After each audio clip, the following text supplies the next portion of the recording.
Sejarah kebudayaan Islam.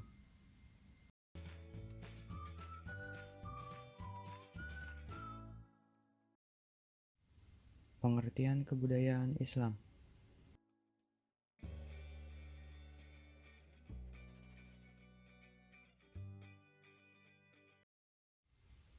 Kebudayaan berasal dari kata budi dan daya, yang artinya upaya untuk menghasilkan dan mengembangkan sesuatu, baik yang sudah ada maupun yang belum ada, agar menjadi lebih baik dan memberi manfaat bagi kehidupan manusia. Maka dari itu, kebudayaan berkaitan dengan aspek kehidupan manusia yang menyeluruh, baik material maupun non-material.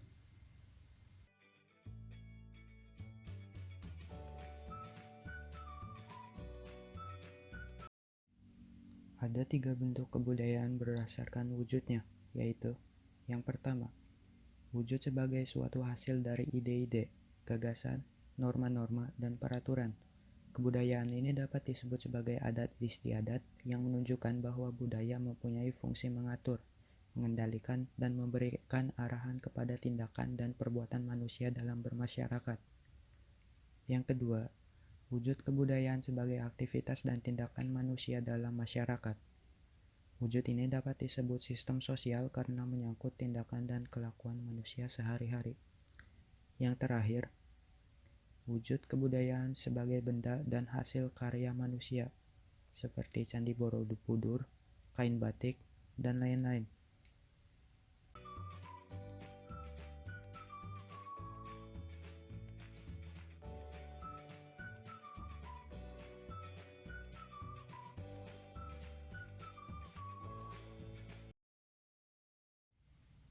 Islam menurut etimologi berasal dari bahasa Arab, salima yang artinya selamat, dan aslama yang artinya memelihara dalam keadaan selamat sentosa, menyerah diri, ketundukan dan kepatuhan. Islam juga memiliki arti berserah diri. Dengan melakukan aslama, orang itu akan selamat dunia akhirat. Kata Islam adalah nama yang diberikan oleh Allah Subhanahu wa Ta'ala.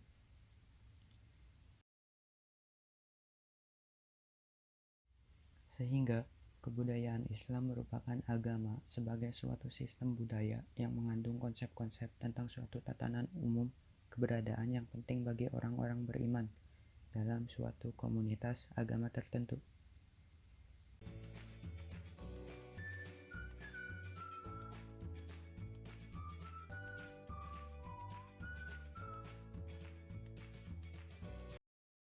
Faktor-faktor yang mempengaruhi kebudayaan.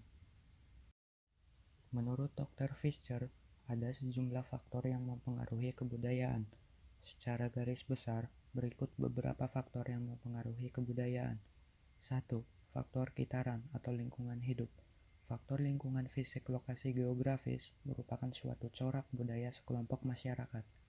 2. Perbedaan pandangan mengenai faktor induk bangsa, yaitu pandangan barat dan pandangan timur. Berdasarkan pandangan barat, umumnya tingkat Kaukasoid dianggap lebih tinggi daripada bangsa lain, sedangkan pandangan timur berkata sebaliknya. Yang terakhir, faktor saling kontak antar bangsa. Hubungan antar bangsa yang makin mudah akibat sarana perhubungan yang makin sempurna menyebabkan suatu bangsa mudah berhubungan dengan bangsa lain.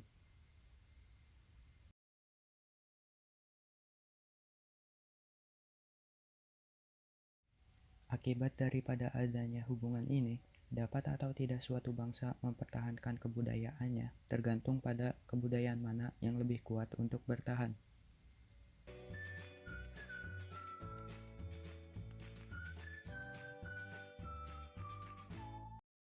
Faktor-faktor yang menyebabkan pergeseran budaya.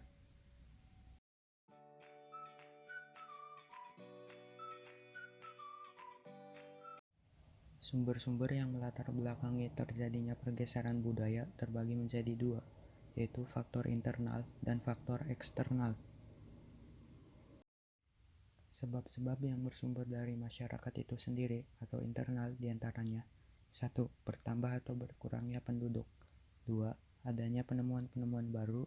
3. Pertentangan masyarakat. 4. Terjadinya pemberontakan atau revolusi.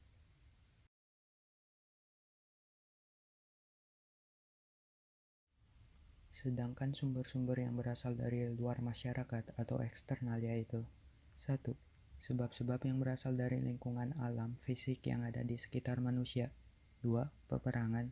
3. Pengaruh kebudayaan masyarakat lain.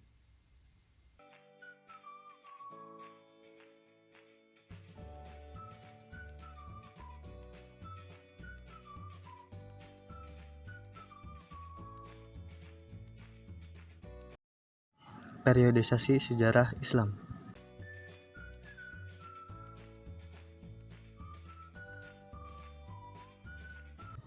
Periodisasi adalah pembabakan waktu yang digunakan untuk berbagai peristiwa dan kejadian yang terjadi pada saat itu juga. Adapun periode sejarah Islam ini menurut beberapa ahli dibagi menjadi 3 bagian, yaitu yang pertama periode klasik, yakni pada awal masa-masa penyebaran Islam. Periode ini pun dibagi menjadi 2, yaitu masa kemajuan dan masa disintegritas. Periode kedua atau pertengahan, yakni pada sekitar tahun 1250 sampai 1800 Masehi, dan periode ketiga yakni dari tahun 1800 Masehi hingga sekarang. Akan tetapi, perlu diketahui persejarah memiliki perbedaan pendapat tentang dimulainya sejarah peradaban Islam ini.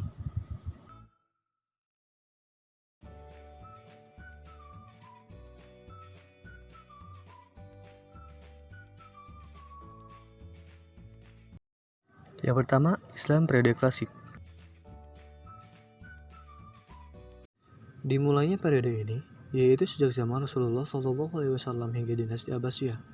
Rasulullah SAW dikenal sebagai orang yang berbudi pekerti luhur sejak beliau usia dini. Rasulullah tidak pernah ikut-ikutan kebiasaan buruk masyarakat waktu itu, seperti minum khamar dan berjudi. Rasulullah sendiri mendapat julukan Al-Amin, yang artinya orang terpercaya, karena sikapnya jujur dan tidak terpengaruh kebiasaan buruk masyarakat saat itu. Ketika Rasulullah SAW di kota Mekah, dakwah beliau fokus ke pengajaran tauhid. Baru setelah hijrah ke Madinah, Rasulullah SAW membina masyarakat dengan membangun tauhid. Masyarakat Madinah lebih demokratis dibanding dengan masyarakat Mekah. Hal ini dibuktikan dari diadakannya Piagam Madinah. Berikut ini merupakan ringkasan isi Piagam Madinah oleh Syalibi, yaitu pemimpin tertinggi Madinah adalah Nabi Muhammad SAW. Terjaminnya kehidupan kebebasan beragama, pengakuan terhadap hak pribadi, keagamaan, dan politik. Membantu secara moral dan materi adalah kewajiban penduduk Madinah, baik itu Muslim, Yahudi, dan Nasrani. Setelah wafatnya Rasulullah SAW, tonggak kepemimpinan dilanjutkan oleh Al-Khulafa Al-Rasyidin. Mereka juga membuat dasar-dasar pemerintah yang demokratis, membentuk departemen-departemen dan jabatan lain untuk mengurus urusan masyarakat.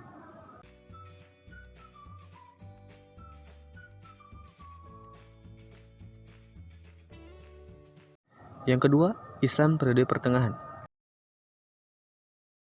Periodisasi sejarah Islam pertengahan ini dimulai pada abad ke-13 hingga pada abad ke-18 atau sekitar tahun 1250 sampai 1800 Masehi.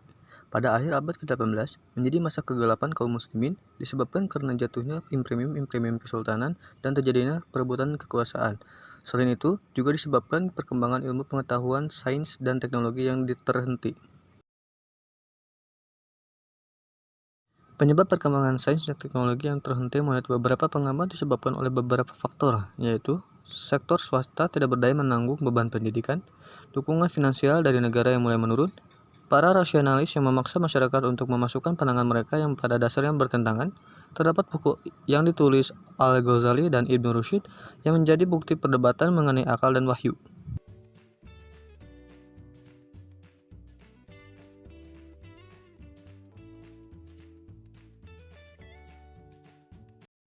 Yang ketiga, Islam periode modern. Dalam periode ini merupakan periode bangkitnya kembali umat Islam dan mulai muncul para pembaharu-pembaharu Islam. Periode modern ini dimulai sejak abad ke-18 hingga abad ke-20. Pada periode ini, banyak tokoh-tokoh muslim yang mulai tersadar atas sifat jumud pada umat Islam. Para tokoh ini berupaya untuk membawa Islam bangkit kembali. Tokoh-tokoh itu diantaranya Jamaluddin Al-Afghani dan Muhammad Abduh. Menurut sejarah, kebangkitan Islam berawal dari ketika Napoleon Bonaparte bersama pasukannya mendarat di Sungai Nil pada abad ke-18 atau sekitar tahun 1798 Masehi. Peristiwa itu menjadi permulaan dunia Islam mengenal modernitas.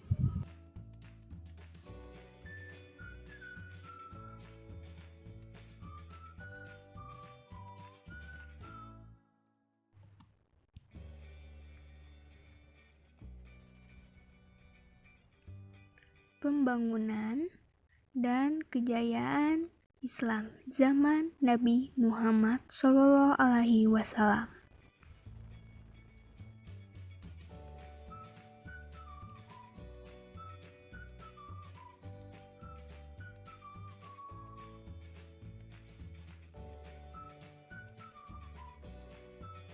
Peristiwa hijrah Rasulullah dari Mekah ke Madinah merupakan kehendak dan perintah Allah Subhanahu wa Ta'ala dengan tujuan agar penyebaran agama Islam yang dilakukan oleh Rasulullah menjadi lebih pesat lagi.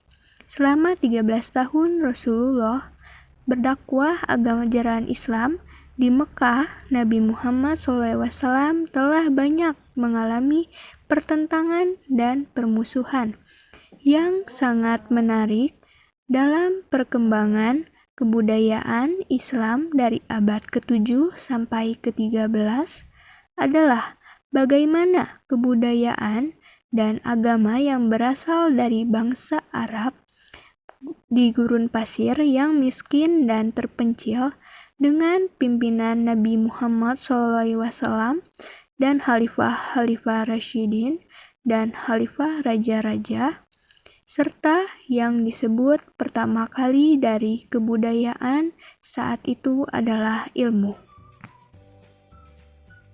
Dalam tulisan Ahmad Al-Husyairi diuraikan bahwa peradaban pada masa Nabi dilandasi dengan asas-asas yang diciptakan sendiri di bawah bimbingan wahyu, diantaranya sebagai berikut. Pendirikan Masjid Kubah, masjid pertama yang dibangun oleh Rasulullah pada tahun 1 Hijriah atau 622 Masehi di Kubah. Fungsi pembangunan masjid yaitu sholat, kewajiban asasi seorang muslim, belajar agama, pengadilan atas perkara-perkara, pertemuan-pertemuan penting atau musyawarah, dakwah, dan penyusunan administrasi pemerintahan.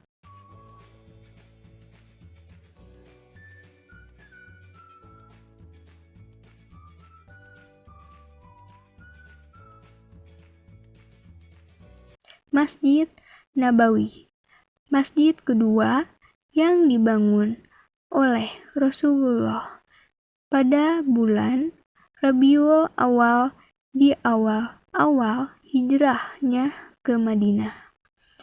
Rasulullah bersabda, beribadah di Masjid Nabawi, pahalanya akan dilipat gandakan hingga 1000 kali lipat. Selanjutnya yang ketiga ialah Rumah Al-Arqam bin Abil Arqam, tempat pertemuan sahabat-sahabat dan pengikut-pengikutnya, tempat pendidikan Islam pertama dalam sejarah pendidikan Islam. Pembinaan pendidikan Islam pada masa Mekah meliputi 1.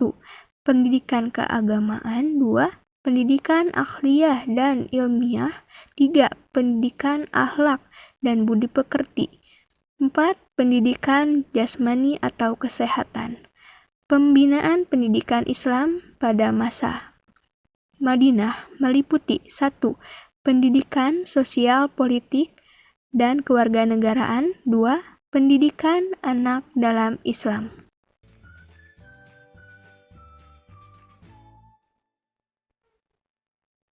Pembangunan dan kejayaan Islam zaman Khulafaur Rasyidin.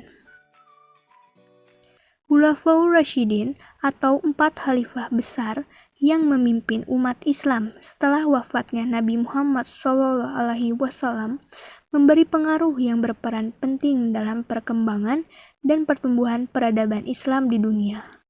4 orang tersebut ialah Abu Bakar Asy-Syiddiq, Umar bin Khattab, Utsman bin Affan, dan Ali bin Abi Thalib. Beberapa peristiwa penting yang terjadi pada masa kekhalifahan tersebut diantaranya adalah yang pertama, masa Khalifah Abu Bakar Asy-Syiddiq. khalifah pertama yang diangkat setelah meninggalnya Rasulullah alaihi wasallam. Pembinaan administrasi kepemerintahan dan memberlakukan musyawarah kepemimpinan untuk menentukan segala keputusan yang menyangkut umat. Yang ketiga, berperan dalam pelestarian teks-teks tertulis Al-Quran.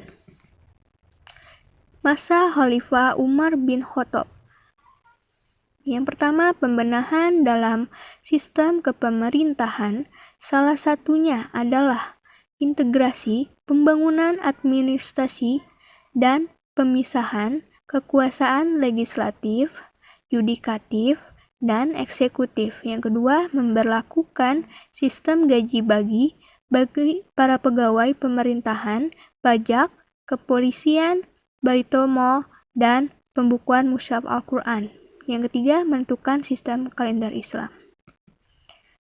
Masa Khalifah Utsman bin Affan.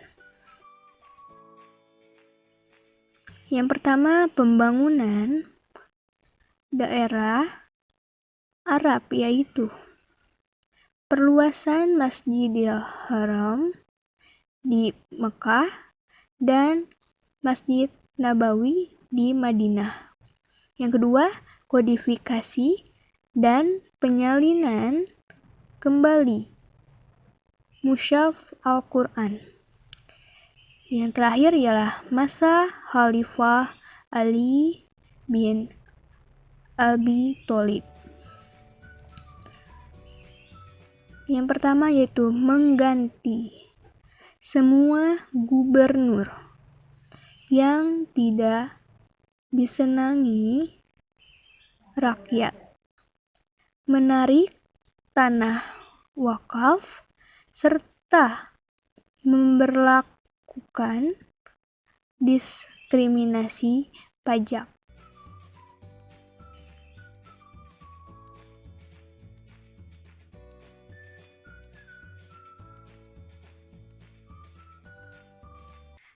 Kemunduran dan kebangkitan kebudayaan Islam.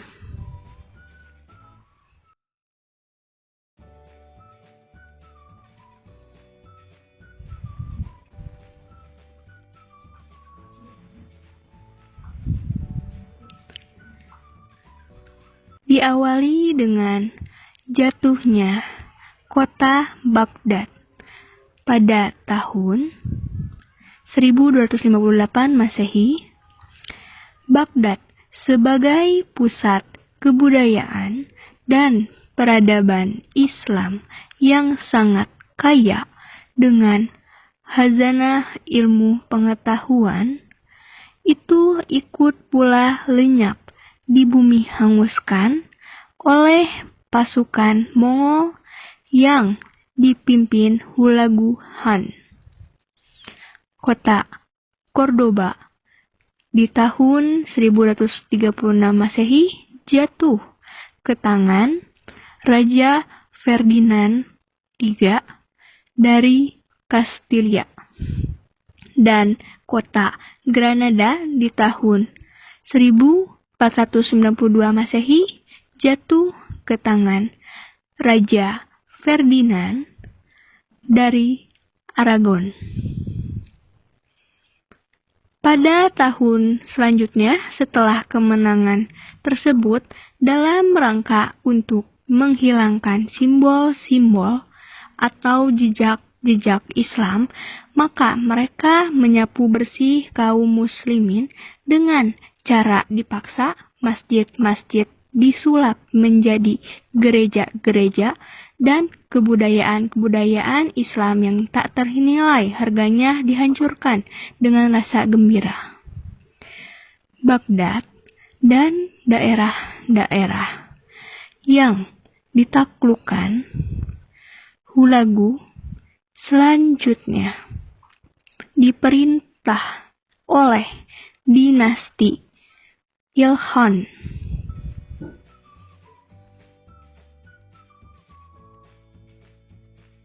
Keturunan dari Hulaguhan yang beragama Islam adalah Mahmud Ghazan yang merupakan raja ketujuh. Ghazan mulai memperhatikan pengembangan peradaban. Ia seorang pelindung ilmu pengetahuan dan sastra. Ia amat gemar kepada kesenian, terutama arsitektur dan ilmu pengetahuan alam seperti astronomi, kimia, mineralogi, metalurgi, dan botani. Ia membangun semacam biara untuk para darwi, perguruan tinggi mazhab Syafi'i dan Hanafi, sebuah perpustakaan, observatorium, dan gedung umum lainnya.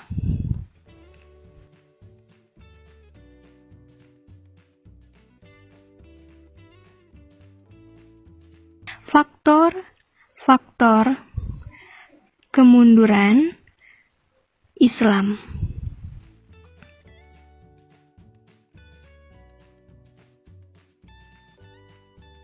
Faktor internal. Yang pertama, pengkhianatan orang yang mengincar kekuasaan. Yang kedua, terjadinya desentralisasi dan pembagian kekuasaan di daerah-daerah. Yang ketiga, para pemimpin yang tidak bertanggung jawab. Yang keempat, menerapkan pajak berlebihan. Yang kelima, menurunnya stabilitas keamanan dan bangunan yang tidak terperhatikan sehingga sering terjadi banjir yang membawa malapetaka. Yang terakhir, banyaknya orang kelaparan yang tidak diperhatikan.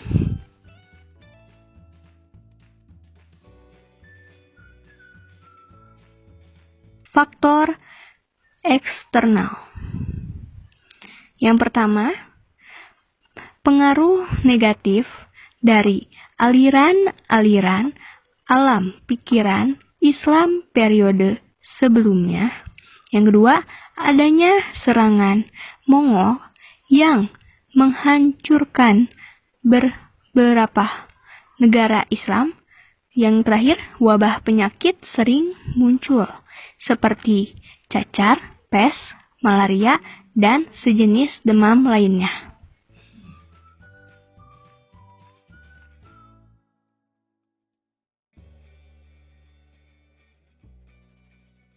Kebangkitan kembali dunia baru Islam. Kebangkitan Islam Asy-Syahwah al-Islamiyah.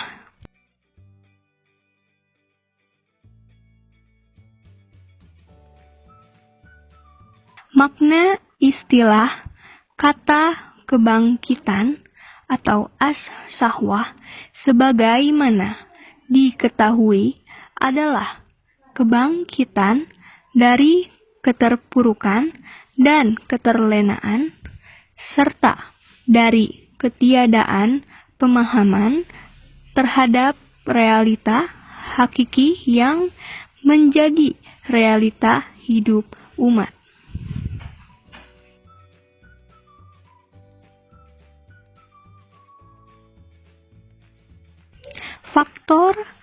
Faktor munculnya kebangkitan Islam.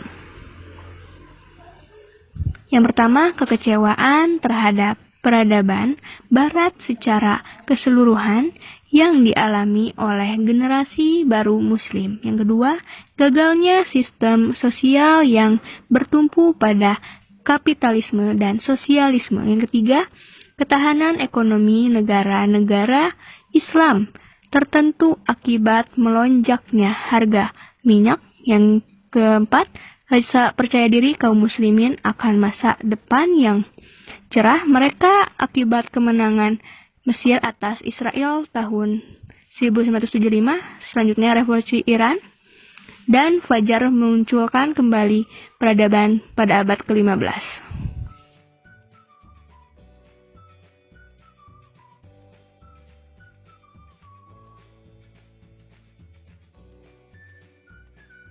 Permasalahan kebangkitan Islam adalah bagaimana cara membebaskan umat dari imperialisme, kapitalisme, dan sosialisme sehingga umat Islam akan mampu bangkit kembali.